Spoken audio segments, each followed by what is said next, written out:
अस्सलाम वालेकुम नाज़रीन, मां आहियां शुएब अली उमरानी ऐं तव्हां ॾिसी रहिया आहियो BR टाइम न्यूज़। सभ खां पहिरियां शामिल कंदासीं हीअ रिपोर्ट। बोंडार ऐं डिंगी बेटनि ते का बि गैरकानूनी अॾावत न पई थिए। सूबाई वज़ीर नासिर शाह ऐं सिंध हुकूमत जे तर्जुमान मुर्तज़ा वहाब सामूंडी बेटनि जे फिज़ाई दौरे खां पोइ बेटनि जी नई वीडियोज़ जारी करे छॾी। मुर्तज़ा वहाब चयो आहे त हुननि वॾे वज़ीर जे हुकुम ते फिज़ाई दौरो करे बेटनि जो जाइज़ो वरितो। कंहिं बि क़िस्म जी गैरकानूनी अॾावत नज़र न आई। ट्वीट कंदे मुर्तज़ा वहाब चयो त बेट सिंध जी मिल्कियत आहिनि, कंहिंखे बि गैरकानूनी अॾावतुनि जी इजाज़त न ॾिनी वेंदी। वज़ीर अज़म इमरान ख़ान जी सदारत हेठि हुकूमत आई जे मुआइशी टीम जो इजलास। वज़ीर अज़म खे ब्रीफिंग ॾींदे ॿुधायो वियो त मुल्क जो करंट अकाउंट सरप्लस आहे ऐं नंढी तोड़े वॾी सनत बि तेज़ीअ सां तरक़ी करे रही आहे। वज़ीर अज़म इमरान ख़ान पारां मुआइशी कामयाबियुनि जो समर अवाम ताईं पहुचाइण जी हिदायत। वफ़ाक़ी काबीना में फेरफार, शेख रशीद घरू वज़ीर बणिजी वियो। एजाज़ शाह खां घरू वज़ारत वापसि वठी खेसि एंटी नार्कोटिक्स जो वज़ीर बणायो वियो। रेलवे वारी वज़ारत जो कलमदान एज़म सवाती हवाले। हफ़ीज़ शेख खे नाणे वारो वज़ीर बणाइण जो नोटिफिकेशन जारी। अॻूणे वज़ीर अज़म शाहिद खाकान अब्बासीअ चयो आहे त जेको रेलवे न हलाए सघियो हुनखे घरू वज़ारत ॾिनी वई। जेको पंहिंजे परिचय में फेल थियो उहो नार्कोटिक्स जो वज़ीर बणिजी वियो। जेको वरी समूरे इम्तिहान में फेल थी वियो उहो वरी रेलवे जी वज़ारत हलाईंदो। राणा सनाउल्ला चयो आहे त इमरान नियाज़ी पंहिंजे पटेवाले खे घरू वज़ीर बणाए छॾियो आहे। जी हुज़ूर जा रिकॉर्ड क़ाइमु कंदड़ शेख रशीद खे घरू वज़ारत जो कलमदान ॾिनो आहे। वज़ीर अज़म इमरान ख़ान ख़ुसूसी इख्तियार इस्तेमालु कंदे अब्दुल हफ़ीज़ शेख खे सलाहकार मां वफ़ाक़ी वज़ीर बणाए छॾियो। ऐवान सदर में सदर आरिफ अलवीअ खेसि वफ़ाक़ी वज़ीर तौरु हलफ़ खणायो। अण चूंडियल सलाहकार ऐं ख़ासि मुआवननि खे वफ़ाक़ी काबीना जे इजलास में वेहण खां रोकण ऐं खेनि कमेटीज़ जे सरबराहीअ तां हटाइण वारे इस्लामाबाद हाई कोर्ट जे फ़ैसिले खां पोइ हफ़ीज़ शेख खे वफ़ाक़ी वज़ीर बणायो वियो। अब्दुल रज़ाक दाऊद ऐं फैसल खे बि वज़ीर बणाइण जो इम्कान। वज़ीर अज़म इमरान ख़ान नए घरू वज़ीर शेख रशीद खे PDM जी तहरीक खे मुंहुं ॾियण जो टास्क ॾेई छॾियो। शेख रशीद वज़ीर अज़म सां मुलाक़ात करे खेसि PDM जे ईंदड़ जलसे बाबति ब्रीफिंग ॾिनी। वज़ीर अज़म पारां खेसि PDM जे जलसे बाबति हिकमत अमली जोड़ण जी हिदायत। इमरान ख़ान शेख रशीद जे रेलवे जे वज़ीर तौरु सुठी कारकर्दगीअ जी वाखाण कंदे उमेद ज़ाहिर कई त हू घरू वज़ीर तौरु बि सुठी कारकर्दगी ॾेखारींदो। पंजाब हुकूमत PDM खे 13 डिसंबर ते लाहौर में जलसे जी इजाज़त न ॾियण जो उसूली फ़ैसिलो करे वरितो। घरू वज़ारत जो चवणु आहे त कोरोना फैलिजी रहियो आहे ऐं दहशतगर्दीअ जो ख़दशो बि आहे। अहिड़ी सूरत हाल में जलसे जी इजाज़त ॾियणु मुमकिन न आहे। लाहौर में दहशतगर्दीअ जे इम्कानी ख़दशे सबबि हाई अलर्ट बि जारी। पंजाब जे कानून वारे वज़ीर राजा बिशारत चयो आहे त PDM खे मीनार पाकिस्तान वटि जलसे जी इजाज़त न आहे ॾिनी।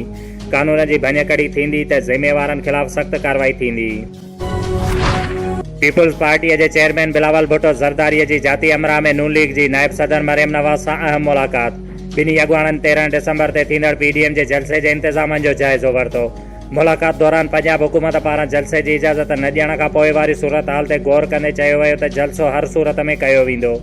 मुलाक़ात दौरान बिलावल भुट्टो ज़रदारी मरियम नवाज़ सां संदसि ॾाॾीअ जी वफ़ात जी ताज़ियत बि कई। सर्कुलर रेलवे केस में सिंध जे वॾे वज़ीर मुराद अली शाह सुप्रीम कोर्ट में जवाब जमा कराए छॾियो। तोहिन अदालत जो नोटिस वापसि वठण जी इस्तदा। वॾे वज़ीर पंहिंजे जवाब में चयो आहे त हू सुप्रीम कोर्ट जी तोहिन जो सोचे बि नथो सघे।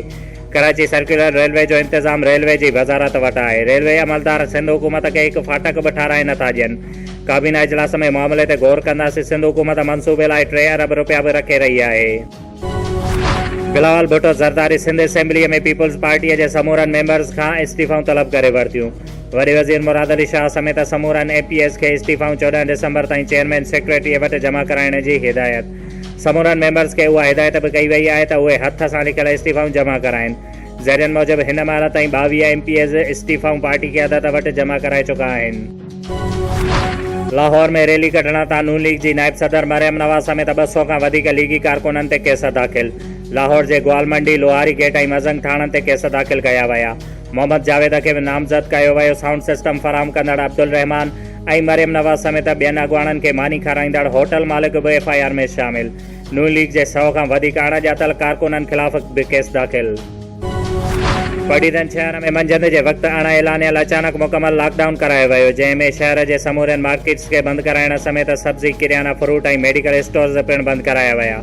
जंहिं ते आम शहरनि वापारियुनि जो चवणु हुयो त असां ओचितो लॉकडाउन करे शहर मुकमल बंदि करायो वियो, जंहिं बाबति आगाही न ॾिनी वई ऐं ओचितो पुलिस अची शहर खे बंदि कराए छॾियो।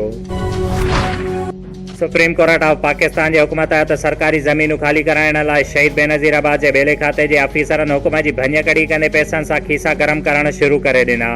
शहीद बेनज़ीराबाद में कंधा ऐं सिखपुर बेले तां सरकारी जॻहियुनि ख़ाली कराइण बदिरां उतां जे वॾेरनि खां रिश्वत वठी पोखियल फसल खे छॾे पुलिस हलिया वई।